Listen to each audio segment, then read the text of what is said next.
This is the video that made the picturesque Coral Coast in Western Australia a place of nightmares. These beachgoers swarmed by hundreds of bushflies. So the warmer the weather and the sweatier you are, yes, the more you're going to be a magnet for flies.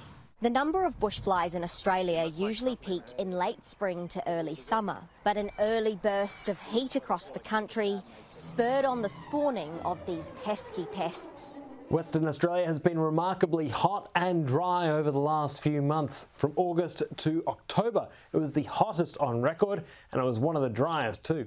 There's been so many of them, even the Prime Minister's had a cheeky encounter with a couple. Flies breed on unburied livestock dung. Just one cow pad can produce 3,000 maggots.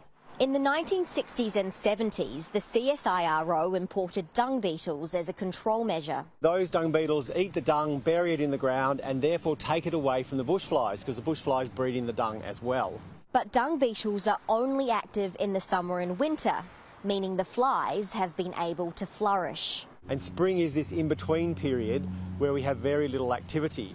So the flies arrive from the north, there's a lot of dung because there aren't any dung beetles active at that time, and so the flies can breed without competition. By burying the dung, the beetles also play a key role in lowering carbon emissions, improving soils and reducing livestock parasites. Dung beetle numbers start peaking in mid-December, but as we've already seen warmer than average temperatures, we could expect them to come out in the next few weeks. Crystal Wu, Sky News, Perth.